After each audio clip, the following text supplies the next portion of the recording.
Olá, aqui é Ricardo Câncio Santos, para o trilhacerta.com, e eu volto falando aqui de São Paulo para tirar uma dúvida do Ivan, onde ele pergunta qual seria o impacto da volatilidade para o pequeno investidor.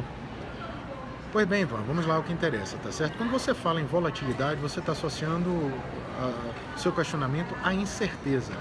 Quanto mais volátil, mais incerto. Isso é precificado em diversos modelos de avaliação de ações. Tá certo? Ou seja, volatilidade é risco, nada mais do que risco. Então, dependendo do perfil do investidor, e eu estou falando sobre a maioria dos investidores no Brasil, a volatilidade não é bem recebida. Por quê? Porque quando você coloca R$ 1.000 em uma conta e esse valor tem que ir para 500, para só depois de algum tempo passar para 2.000, enquanto ele caiu de 1.000 para 500, aquilo causa muito temor. Porque a pergunta é, aquele valor volta ao valor original, os R$ 500 vai voltar para se tornar R$ 1.000?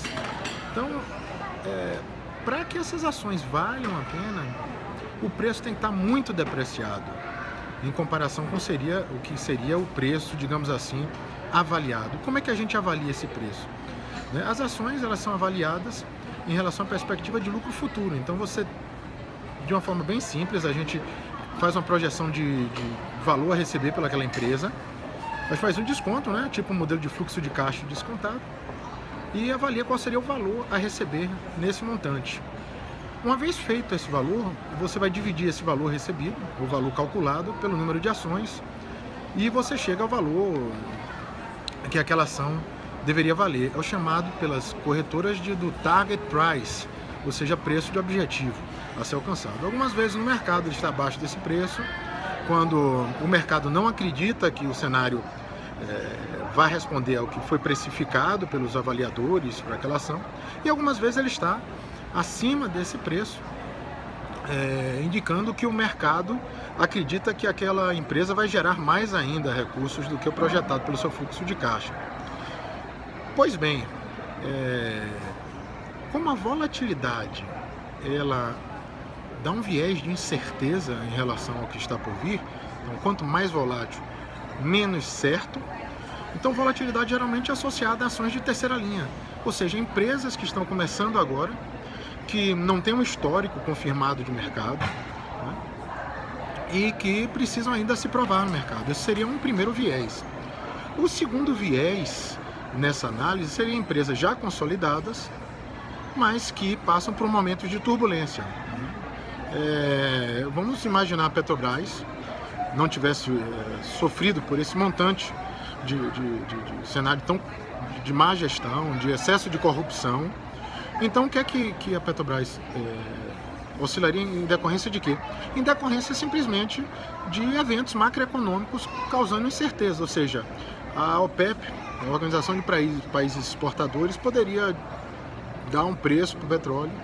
Na semana seguinte, esse preço poderia oscilar novamente. O governo brasileiro poderia indicar uma política para a Petrobras e não manter essa política. Ou seja, você trabalharia aumentando as incertezas. Então, mesmo uma empresa que não estaria nesse grupo de terceira linha, chamadas small caps, ela oscilaria bastante. Por quê? Porque o cenário ficou incerto. Geralmente, esse excesso de oscilação, ele é associado à empresa iniciante, uma empresa que trabalha com pouca liquidez. E isso afugenta os investidores, principalmente os mais novatos. E os mais experientes, eles fogem também muitas vezes da oscilação. Então, eu responderia a sua pergunta como uma questão de oscilação, basicamente incerteza. E incerteza afugenta investidores. O que é que está acontecendo com o Brasil agora? Incerteza. Então, incerteza tem causado bastante oscilação no mercado. Uma vez que a incerteza diminua, a tendência é que você trabalhe com um cenário onde a oscilação também diminui. Ok? Espero ter clareado um pouco. Termino por aqui. Ricardo Câncio Santos, para o trilhacerta.com.